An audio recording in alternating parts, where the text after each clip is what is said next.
श्री गुरुवे नमः। ऐंकार हिंकार रहस्ययुक्तो श्रृंकार गुणार्थ महाविभूत्य ओंकार मर्मः प्रतिबोधिकाभ्यां नमो नमः श्री गुरुपादुकाभ्यां। ओम शांति शांति शांति। प्रणाम भवन। श्वेता श्वेत्र उपनिषद स्वामी श्री अखंडानंद सरस्वती महाराज का दिव्य ग्रंथ, जिसमें भगवान आज हमारा 28वां अध्याय प्रारंभ होगा और अध्याय 2 का जो है मंत्र नंबर 12 और 13 स्वामी जी ले रहे हैं, ध्यान की सफलता के लक्षण। तो मंत्र नंबर 12 की पृथ्वी तेजो अनिलखे समुतिथे पंचातम के योग गुणे प्रवृत्ते न तस्य रोगो न जरा न मृत्यु प्राप्तस्य योग अग्निमयम शरीरम। अर्थ दिया हुआ है कि पृथ्वी जल अग्नि वायु और आकाश के धारणा का उदय होने पर तथा पंचात्मक योग गुणों की प्रवृत्ति होने पर उस योगी को, जिसको योग अग्निमय शरीर प्राप्त हो जाता है, ना तो रोग होता है, ना बुढ़ापा आता है, ना मृत्यु आती है। तो यहाँ पे कहते हैं कि यह बात बताई कि जब मनुष्य ठीक स्थान में बैठकर जैसी विधि बताई गई उसके अनुसार ध्यान करने लगता है, तब उसकी वृत्ति निराहार के समान हो जाती है। निराहार माने कुहासा। उसमें क्या होता है कि बिल्कुल अंधकार तो नहीं होता है, लेकिन कुछ दिखाई भी नहीं पड़ता है, ऐसी वृत्ति हो जाती है। संसार नहीं दिख रहा है, लेकिन परमात्मा के संबंध में स्पष्टता भी नहीं है। कभी ऐसी वृत्ति हो जाती है कि गति तो मालूम पड़ती है धुएं की तरह कि हम ऊपर उड़ रहे हैं, लेकिन अंधकार धुएं सरीखा ही है, कुछ दिखाई नहीं पड़ता। कभी सूर्य के समान प्रकाश दिखाई पड़ता है, कभी अग्नि प्रज्वलित होती हुई दिखाई पड़ती है, कभी प्राण जो हैं वे बड़े जोर से चलते हुए मालूम पड़ते हैं, कभी ध्यान में जुगनू उड़ते हुए दिखाई पड़ते हैं, कभी बिजली चमकती हुई मालूम पड़ती है, कभी स्फटिक मणि के समान सब मणिमय दिखता है, कभी चंद्रमा की चांदनी छिटकती हुई मालूम पड़ती है।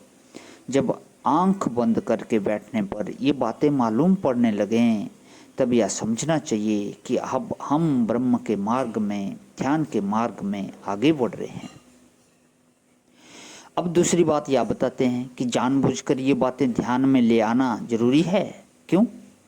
कि यह जो सोचते हैं कि एकाएक हमारी चित्तवृत्ति निर्विकार निराकार एक रस निर्धर्म अद्वितीय परम तत्व को ग्रहण कर लेगी, जिस दिन हम ध्यान में बैठेंगे उसी दिन वृत्ति ब्रह्माकार हो जाएगी, ऐसा जो समझते हैं वे गलत समझते हैं। इसके लिए एक दृष्टि बनाकर धीरे धीरे तत्व को ग्रहण करना पड़ता है। सच पूछो तो बहुत दिनों तक केवल नाम ही मालूम रहता है कि तत्व नाम की कोई चीज होती है। तत्व में और नाम रूप में जो भेद है उसका पता नहीं रहता है।